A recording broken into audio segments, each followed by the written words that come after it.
Hi, എല്ലാവർക്കും സ്വാഗതം. നമ്മളെല്ലാവരും ദിവസവും ഉപയോഗിക്കുന്ന ഒന്നാണ് നമ്മുടെ സ്മാർട്ട് ഫോൺ. പക്ഷേ അതിന്റെ ഉള്ളിൽ അധികമാരും ശ്രദ്ധിക്കാത്ത എന്നാൽ ഏറ്റവും പ്രധാനപ്പെട്ട ഒരിടമുണ്ട്. അതാണ് ഫോണിന്റെ സ്റ്റോറേജ്. ഇന്ന് നമ്മൾ അതിന്റെ തലച്ചോറായ യൂണിവേഴ്സൽ ഫ്ലാഷ് സ്റ്റോറേജ് അല്ലെങ്കിൽ UFSന്റെ ഉള്ളറകളിലേക്ക് ഒന്ന് ഇറങ്ങിച്ചെല്ലാൻ പോവുകയാണ്. ഒന്ന് ആലോചിച്ചു നോക്കിയേ, നമ്മുടെ ഫോട്ടോകൾ, ചാറ്റുകൾ, കോൺടാക്റ്റുകൾ, സത്യം പറഞ്ഞാൽ നമ്മുടെ ഒരു ഡിജിറ്റൽ ലോകം മുഴുവൻ ആ കുഞ്ഞൻ ഫോണിലില്ലേ? ഇത്രയധികം ഡാറ്റയുടെ ഇടയിൽ ഒന്നും തമ്മിൽ മാറിപ്പോകാതെ എല്ലാം കൃത്യസമയത്ത് ഫോൺ ഓർത്തെടുക്കുന്നത് എങ്ങനെയായിരിക്കും? കാരണം എന്താണെന്നറിയോ?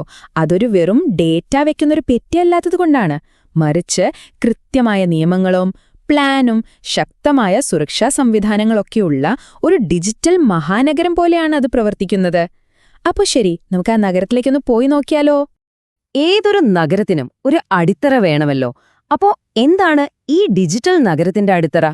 എന്തുകൊണ്ടാണ് UFS ഇന്നത്തെ സ്മാർട്ട് ഫോൺ ലോകത്ത് ഇത്രയും പ്രധാനപ്പെട്ടൊരു ടെക്നോളജിയായി മാറിയത്? പണ്ടത്തെ eMMC സ്റ്റോറേജ് എന്ന് പറയുന്നത് ഒറ്റ വഴിയൊക്കെയുള്ള ഒരു ചെറിയ ഗ്രാമം പോലെയായിരുന്നു. അതിന്റെ നിയമങ്ങളെല്ലാം EXTCSDs എന്നൊരു സിമ്പിൾ ബുക്കിൽ ഒതുങ്ങും. പക്ഷേ UFS അങ്ങനെയല്ല. അതൊരുപാട് ബിൽഡിങ്ങുകളും വഴികളും കൃത്യമായ നിയമങ്ങളുമുള്ള ഒരു മോഡേൺ മെട്രോ സിറ്റിയാണ്. ഈ സിറ്റിയെ കൺട്രോൾ ചെയ്യുന്നത് UFS ചിപ്പ് കോൺഫിഗറേഷൻ എന്ന് പറയുന്ന ഭയങ്കര ഡീറ്റെയിൽഡ് ആയിട്ടുള്ള ഒരു മാസ്റ്റർ പ്ലാനാണ്.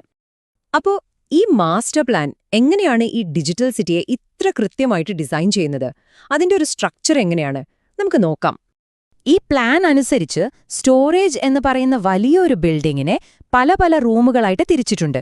നമ്മളിതിനെ ടെക്നിക്കലായിട്ട് LUN, അതായത് ലോജിക്കൽ യൂണിറ്റ് എന്ന് പറയും. ഈ ഓരോ റൂമിനും ഓരോ പ്രത്യേക പണിയാണ് കൊടുത്തിരിക്കുന്നത്. ഇനി ഓരോ റൂമിന്റെയും ഉപയോഗം ശ്രദ്ധിച്ചോ? LUN 0 അത് നമ്മുടെയൊക്കെ വീട്ടിലൊരു ലിവിംഗ് റൂം പോലെയാ. നമ്മുടെ എല്ലാ ഫോട്ടോസും ആപ്പും ഫയലൊക്കെ അവിടെയാണ് വെക്കുക. LUN 1, 2 എന്നിവയോ അത് വണ്ടിയുടെ താക്കോല് പോലെയാ. ഫോൺ ഓണാവണമെങ്കിൽ ഈ താക്കോലുകൾ വേണം.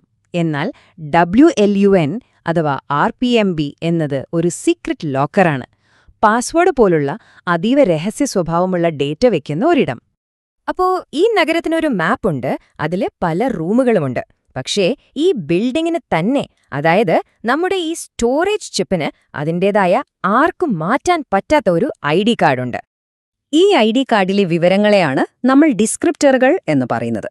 ഇത് കല്ലിൽ കൊത്തി വെച്ച പോലെയാ.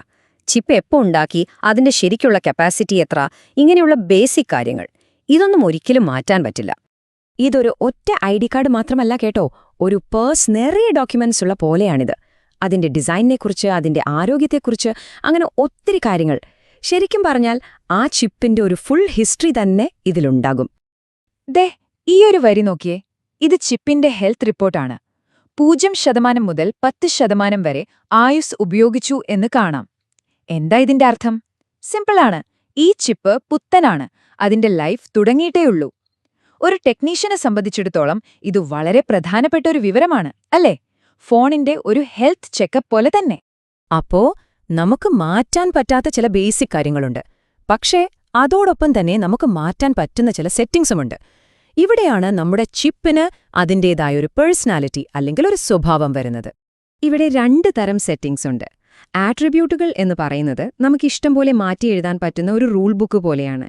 പക്ഷേ ഫ്ലാഗുകൾ അങ്ങനെയല്ല. അത് സിമ്പിളായിട്ടൊരു സ്വിച്ച് പോലെയാ. ഒന്നുകിൽ ഓൺ അല്ലെങ്കിൽ ഓഫ്, വേറെ ഓപ്ഷനൊന്നുമില്ല.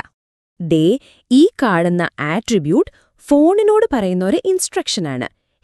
ഓൺ ആകുമ്പോ റൂം Aയിൽ നിന്ന് തുടങ്ങണം കേട്ടോ. സിമ്പിളായിട്ട് തോന്നാം, പക്ഷേ ഫോൺ കറക്റ്റായിട്ട് വർക്ക് ആവാൻ ഇത് ഭയങ്കര പ്രധാനപ്പെട്ട ഒരു കാര്യമാണ്. ഇത്രയധികം സെറ്റിംഗ്സും സ്വിച്ചുമൊക്കെ ഉള്ളതുകൊണ്ട് ആർക്കും എപ്പോ വേണമെങ്കിലും വന്ന് മാറ്റം വരുത്താൻ പറ്റരുതല്ലേ? അപ്പോൾ ഇവിടെയാണ് ഈ ഡിജിറ്റൽ സിറ്റിയുടെ സെക്യൂരിറ്റി സിസ്റ്റം വരുന്നത്. നമുക്കതിലെ പൂട്ടുകളെയും താക്കോലുകളെയും പറ്റി സംസാരിക്കാം. ഈ ഒരൊറ്റ ഐഡിയ കിട്ടിയാൽ മതി. ഇതിലെ ഒരു പ്രധാന ഭാഗം നമുക്ക് മനസ്സിലാവും.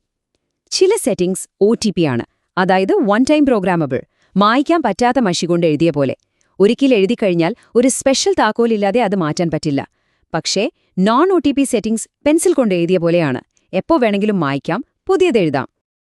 അതുകൊണ്ട് തന്നെ ഈ മായ്ക്കാൻ പറ്റാത്ത മഷി കൊണ്ട് എഴുതിയൊരു കാര്യം മാറ്റണമെങ്കിൽ ഒരു പ്രത്യേക പ്രൊസീജിയറുണ്ട്. ആദ്യം അത് ലോക്കാണോന്ന് നോക്കണം. ആണെങ്കിൽ ആ സ്പെഷ്യൽ താക്കോൽ ഉപയോഗിച്ച് അത് തുറക്കണം. എന്നിട്ട് മാത്രമേ പുതിയ മാറ്റങ്ങൾ വരുത്താൻ പറ്റൂ. ചുമ്മാ ആർക്കും കയറി മാറ്റാൻ പറ്റില്ല. ഓക്കെ, നമ്മളിപ്പോ ഈ സിറ്റിയിലെ റൂമുകൾ കണ്ടു, ID കാർഡ്സ് കണ്ടു, റൂൾ ബുക്കും പൂട്ടും താക്കോലൊക്കെ കണ്ടു.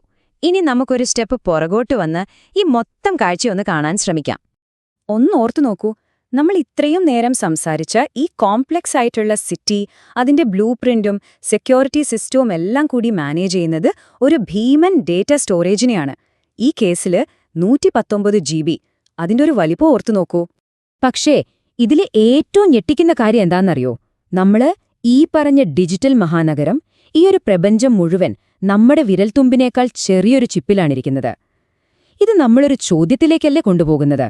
നമ്മുടെ കണ്ണിന് കാണാൻ പറ്റാത്ത, എന്നാൽ നമ്മുടെ ജീവിതത്തെ ഓരോ നിമിഷവും മുന്നോട്ട് കൊണ്ടുപോകുന്ന ഇതുപോലുള്ള എത്ര സിസ്റ്റങ്ങൾ നമുക്ക് ചുറ്റുമുണ്ടാവും?